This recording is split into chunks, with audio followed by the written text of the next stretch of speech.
Hello all, welcome to another episode of Mountain Koi. In this one I do some blanket weed treatment, Cloverleaf, give you an update on that.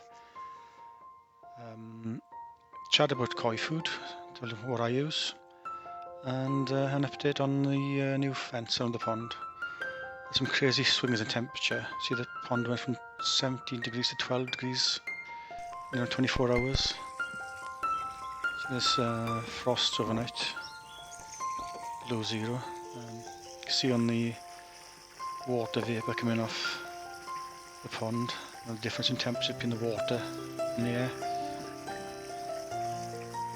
It's been a struggle for the koi this time of year with those fluctuations in temperature. There's the blanket weed.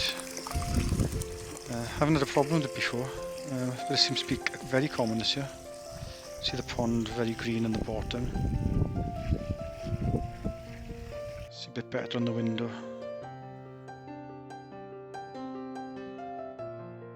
So I'm gonna give this a go. I guess quite a few people on YouTube use it.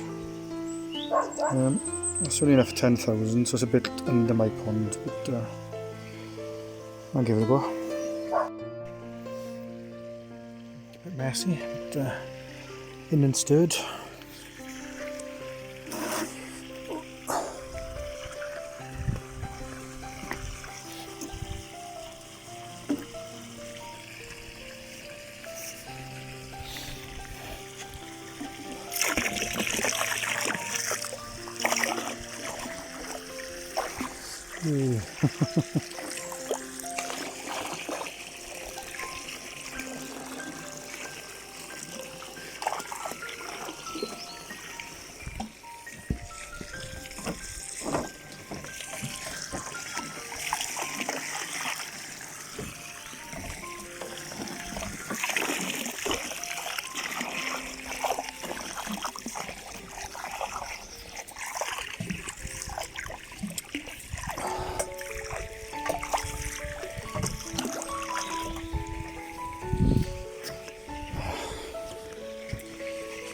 Let's try and film before this one-handed.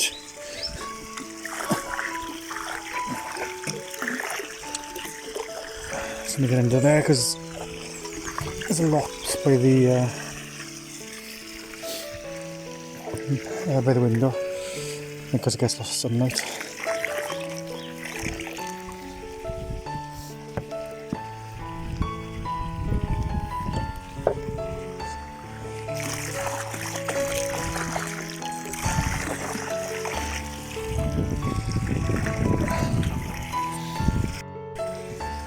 I wasn't expecting the water to turn quite that white, but it does show up the algae quite well now.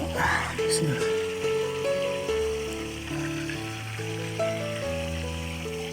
It looks even worse now with the white. I'll soon see how effective this product is.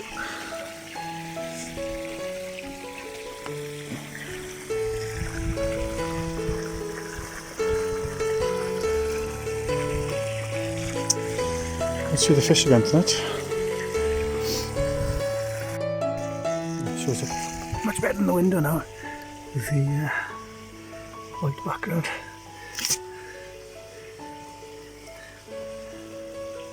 Oh, I don't know if it's working that quick, but there's loads of algae just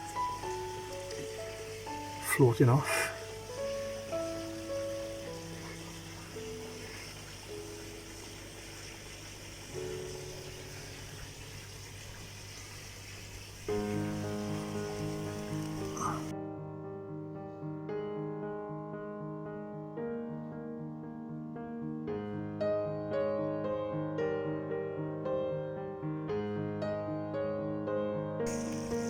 Half an hour later, I don't know if I'm easily impressed, but it seems to have made quite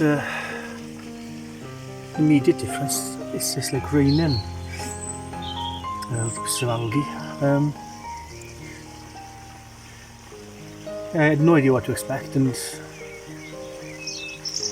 without a window you don't see this, I guess, on the side of a pond on the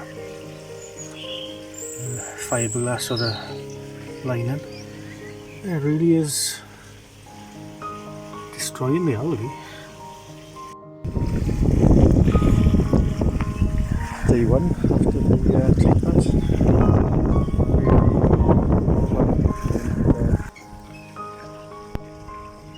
Day later again. Still cloudy. Number of algae being caught in the skimmer. I'm cleaning that a couple of times a day. And a day later, still cloudy. I thought it would clear quicker than it has. But it's not a problem.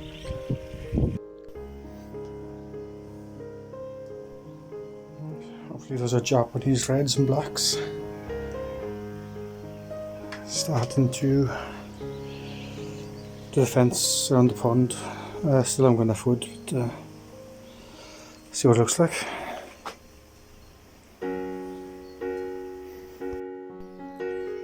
Second coat. It's all painted. And hopefully it fix it back together again. It seems to fit. I haven't screwed it all together yet.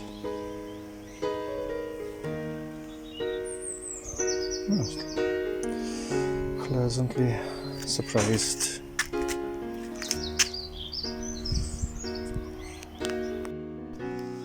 Okay, so it's the end bits to screw on. Pretty straight, not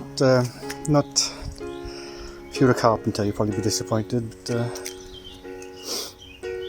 think to the human eye seems to add up. You know, when you fit in flat pack furniture together, you get to the end and you realise you should have put that bit in first. Not quite that bad, but I can't drill the end bits into the posts. Goes into there with this in place, but there's only removing 2 screws, so it could have been worse. Right, carry on. Okay, it's done. Needs a bit of a touch up of the paint, a few scratches, but right, let's go see what it looks like on the pond. Not in exactly the right place, but yeah, really pleased. You know, I wouldn't bother at all other than keeping the heron off the pond. Okay, that's one down. Got another right to go. Oh yeah, check for that.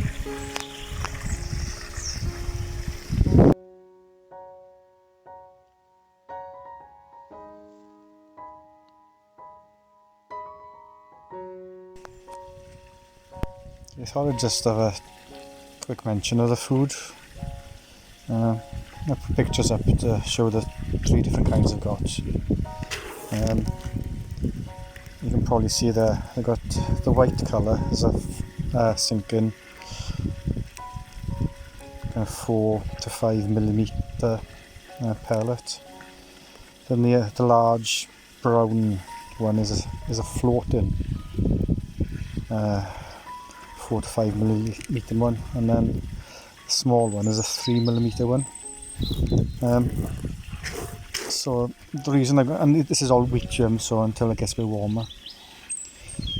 So the logic behind the food, I got different size koi, so I did notice the smallest of the koi did really struggle to eat the larger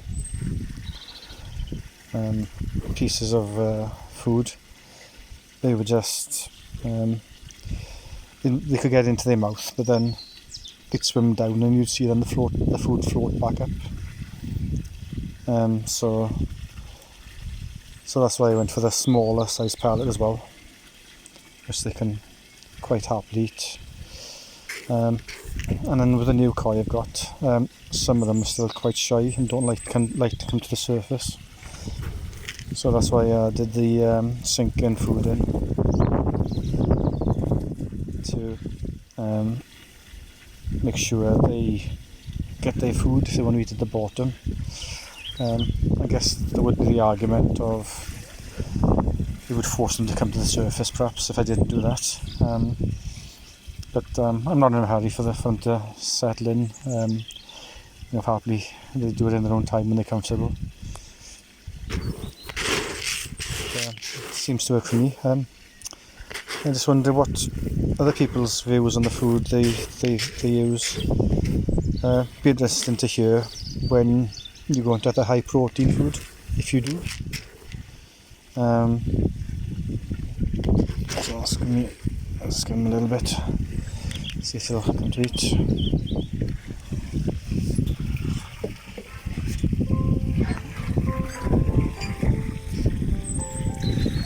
There's always one guarantee of somebody will eat.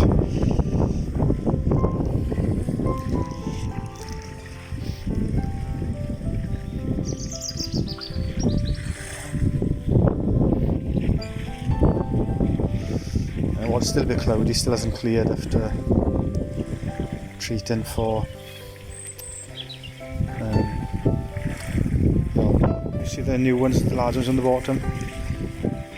Quite like the more comfortable with the floating food. Sinking food, sorry. Hey, thanks for watching as always. Next week I'll give an update on the treatment. Hopefully do a bit more work on the fence. If you've liked, please like and subscribe so you don't miss an episode. Bye.